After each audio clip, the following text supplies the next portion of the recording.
हमने अभी संज्ञा के बारे में बहुत कुछ सीखा है। संज्ञा एक वचन और बहुवचन में भी होती है। कुछ संज्ञाएं तो स्त्रीलिंग भी होती है, कुछ संज्ञा पुल्लिंग भी होती है, कुछ संज्ञा एक वचन में होती है, उसे बहुवचन में बनाना पड़ता है। किंतु कुछ ऐसी भी संज्ञा है जिसका प्रयोग हर हमेशा बहुवचन पुल्लिंग रूप में किया जाता है। तो आज हम वैसे ही संज्ञा के बारे में चर्चा करेंगे जिसका प्रयोग हर हमेशा बहुवचन पुल्लिंग रूप में किया जाता है। देखिए, मैंने एक सारणी बनाई है। इसी सारणी में कुछ ऐसे शब्द दिए हैं जिसका प्रयोग हर हमेशा बहुवचन पुल्लिंग रूप में किया जाता है। आप जब कभी भी हिंदी भाषा का प्रयोग करते हैं तो जिन शब्दों का प्रयोग बहुवचन पुल्लिंग रूप में होता है उसे हर हमेशा बहुवचन पुल्लिंग रूप ही दीजिए, वही अच्छा रहेगा। अन्यथा वे वाक्य गलत हो जाएंगे। और इस ढंग के प्रश्न प्रायः परीक्षा में पूछे जाते हैं। यदि आपको ये जानकारी होगी कि ये बहुवचन पुल्लिंग के शब्द हैं तो वाक्य की शुद्धता आप आसानी पूर्वक कर लेंगे। इसीलिए इन शब्दों को तो कम से कम याद कर ही लीजिए। ये प्रचलित शब्द हैं और इन शब्दों का प्रायः प्रयोग होता है।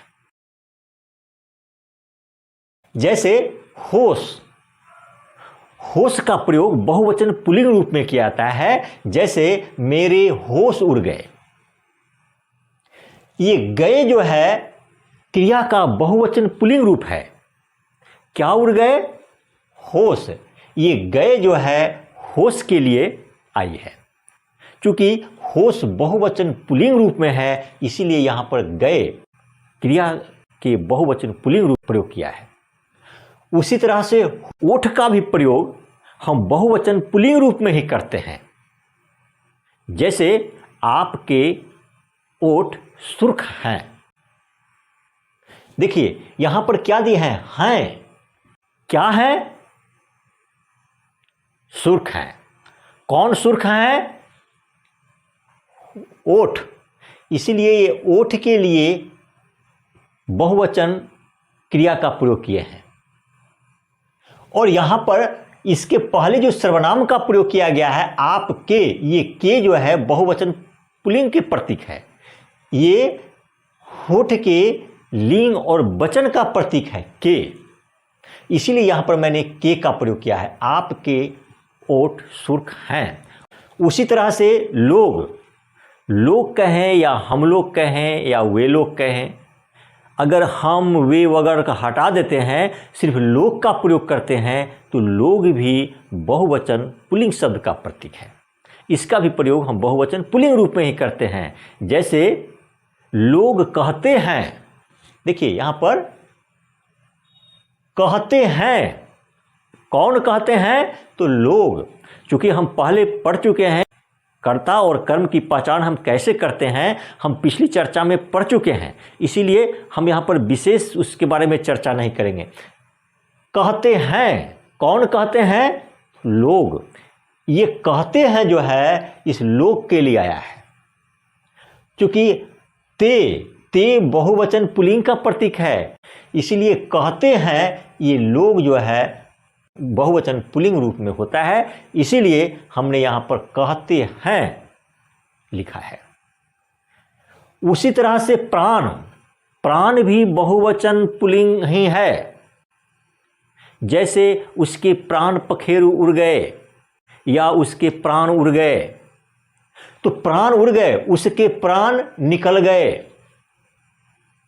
तो उसके प्राण निकल गए, ये कौन निकल गए? तो प्राण। ये देखिए ये गए क्रिया जो है बहुवचन पुल्लिंग का प्रतीक है और वह प्राण के लिए आया है। ये गए जो है बहुवचन पुल्लिंग का प्रतीक है और यह साबित करता है कि प्राण जो है सो बहुवचन पुल्लिंग है। उसी तरह से इसके पहले जो के विभक्ति का प्रयोग किया गया है ये भी स्पष्ट करता है कि ये प्राण बहुवचन पुल्लिंग है। इसीलिए प्राण का भी प्रयोग हम बहुवचन पुल्लिंग रूप में ही करते हैं। अन्य शब्द है आंसू। आंसू का भी प्रयोग बहुवचन पुल्लिंग रूप में ही करते हैं। जैसे उसकी आंखों से आंसू टपक पड़े, यहाँ पर देखिए टपक पड़े, ये पड़े जो है बहुवचन पुल्लिंग का प्रतीक है। कौन टपक पड़े? तो आंसू। कौन टपक पड़े? आंसू। इसलिए आंसू जो है बहुवचन पुल्लिंग है। अर्थात आंसू का प्रयोग हम हर हमेशा बहुवचन पुल्लिंग रूप में ही करते हैं। उसी तरह से पर्दे, ये कान के पर्दे के लिए सिर्फ प्रयोग किए जाते हैं, घर में लगाने वाले या अन्य कोई पर्दे के लिए नहीं। कान के जो पर्दे हैं उसका प्रयोग हर हमेशा बहुवचन पुल्लिंग रूप में किया जाता है। इसीलिए लिखते हैं उसके कान के पर्दे फट गए। उसके कान के पर्दे फट गए। गए जो है ये बहुवचन पुल्लिंग का प्रतीक है। कौन फट गए? तो पर्दे। कौन फट गए? अगर हम इस क्रिया में कौन लगा के प्रश्न करते हैं तो उत्तर मिलेगा पर्दे। इसलिए पर्दे जो है बहुवचन पुल्लिंग है। अर्थात हम कान के पर्दे को बहुवचन पुल्लिंग रूप में प्रयोग करते हैं।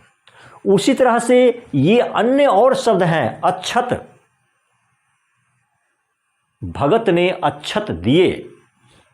दर्शन, आपके दर्शन हुए। चरण, आपके चरण में सादर प्रणाम। कदम, आपके कदम डगमगाने लगे। समाचार, आज के समाचार इस प्रकार हैं। दाम, इस चिमटे के दाम कितने हैं। बाल, आपके बाल उड़ गए। हस्ताक्षर, आपके हस्ताक्षर अच्छे हैं या आपके हस्ताक्षर कठिन है। तो ये शब्द जो है, इन सभी शब्दों का प्रयोग बहुवचन पुल्लिंग रूप में ही किया जाता है। और आप कम से कम तो इतने शब्दों को याद ही कर लीजिए। इस ढंग के प्रश्न आपकी परीक्षा में पूछे जाते हैं।